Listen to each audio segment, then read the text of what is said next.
Ini Allah katakan hibur.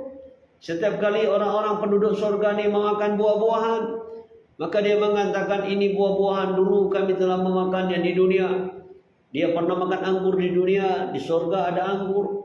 Tapi kalau anggur di dunia kecil, paling sebesar daripada gundu atau sebesar kepalan tangan anak-anak.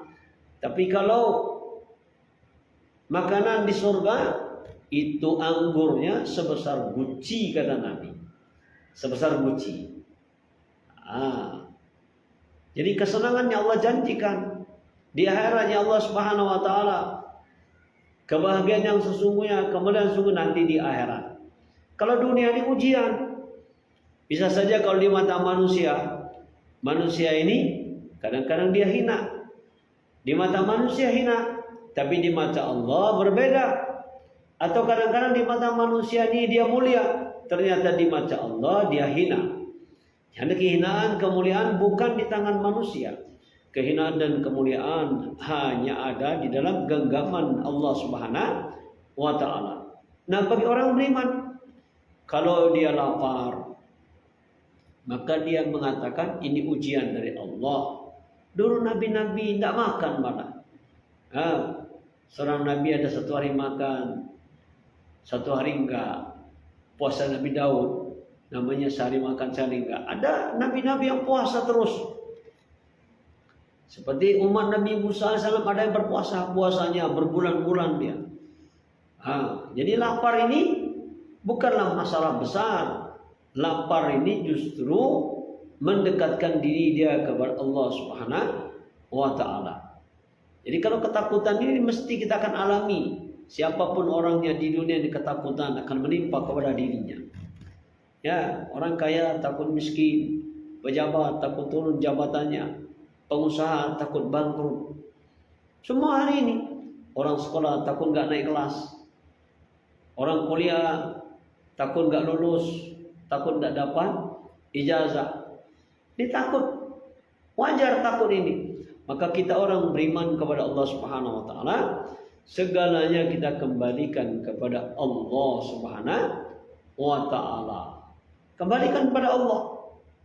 Karena senang dan susah ini ada dalam genggaman Allah Subhanahu wa taala.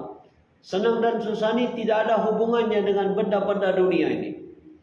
Nabi Ibrahim di atas api, senang dia. Kalau secara zahir orang di atas api dia akan terbakar. Dia akan hangus. Kulitnya akan habis. Tapi bagi Allah Subhanahu wa taala, di atas api dia senang. Berapa banyak hari ini orang tinggal di gedung-gedung,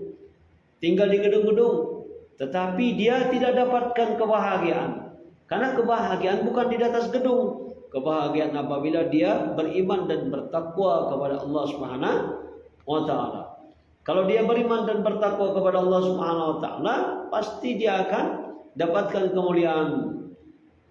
Karena dalam Quran katakan Zainal linnas, kata manusia ini, Zainal lillazina kafaru hayatid dunya, orang-orang kafir menganggap hina orang-orang yang beriman di dunia ini. Padahal orang-orang kafir ini nanti di akhirat mereka akan dihinakan. Sementara walladzina tahu fawqahum yaumil qiyamah, orang yang beriman ini akan diangkat, dimuliakan oleh Allah Subhanahu wa taala. Jadi para pemirsa radio Dempo FM yang dimuliakan oleh Allah Subhanahu wa taala, kembali lagi kita hari ini, hidup ini adalah ujian. Ketika seseorang dikasih kekayaan, apakah dengan kekayaannya ini dia lalai kepada Allah? Atau dengan kekayaannya ini dia membantu orang lain, digunakan untuk agama, digunakan untuk taat kepada Allah? Nah, ini apakah dengan kemiskinannya misalnya dia ingkar kepada Allah? Atau dengan kemiskinannya dia malah tambah dekat kepada Allah? Dan ini semua sudah Allah Subhanahu wa taala contohkan. Nabi Sulaiman kaya raya, tapi kekayaannya tidak menyebabkan dia ingkar kepada Allah. Kekayaannya tidak menyebabkan dia kufur kepada Allah Subhanahu wa taala. Tetapi dengan kekayaannya ini digunakan untuk agama. Digunakan untuk taat kepada Allah Subhanahu wa taala. Begitu juga miskin. Miskin ini adalah ujian juga dari Allah Subhanahu wa taala. Apakah dengan kemiskinannya ini dia tambah jauh kepada Allah Subhanahu wa taala, atau dengan kemiskinannya ini dia tambah dekat kepada Allah Subhanahu wa taala. Pendek kata, semuanya ujian. Ada orang sakit, dia sakit berbulan-bulan lamanya. Maka kalau dia tengok sakit Nabi Ayub alaihissalam 11 tahun, bila dibandingkan dengan sakit dirinya tidak ada apa-apa. Justru sakitnya Nabi Ayub 11 tahun diasingkan karena badannya sudah bau. Itu badannya sudah bau, diasingkan. Maka orang-orang tidak mau lagi dekat karena badannya sudah busuk.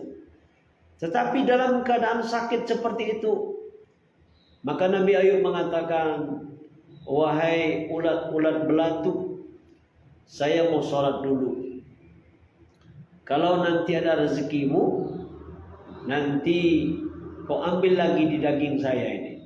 Itu pun dagingnya sudah habis, tinggal tulang-tulang. Tapi Nabi Ayub alaihissalam dalam keadaan sakit, dia taat kepada Allah Subhanahu wa taala. Tetap dia mengerjakan perintah Allah Subhanahu wa taala. Tetap dia menjauhi larangan daripada Allah Subhanahu wa taala. Jadi dalam keadaan miskin dia taat kepada Allah, dalam keadaan kaya pun dia taat kepada Allah. Ini jadi kita hari ini mesti kita memahami bahwa kehidupan dunia ini memang ujian. Ketika kita hari ini dikasih harta oleh Allah Subhanahu wa taala, apakah harta kita yang akan menjauhkan diri kita kepada Allah, atau dengan harta yang ada pada diri kita ini mendekatkan diri kepada Allah? Sudah ada contohnya. Sudah ada contohnya. Qarun laknatullah, dia umat Nabi Musa alaihissalam. Waktu dia miskin, ketika miskin, malah dia taat kepada Allah Subhanahu wa taala. Hafal kitab Taurat. Maka banyak manusia ini ketika dikasih miskin lolos. Tetapi setelah dikasih dia kekayaan, harta, banyak enggak lolos. Contohnya Qarun.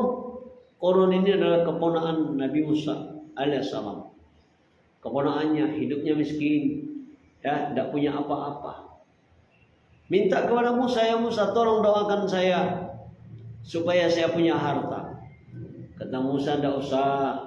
Ya Musa, tolonglah, kau kan paman saya, seorang nabi. Doakanlah kepada Allah supaya Allah kabulkan saya menjadi orang yang banyak duit. Maka didoakan oleh Nabi Musa AS.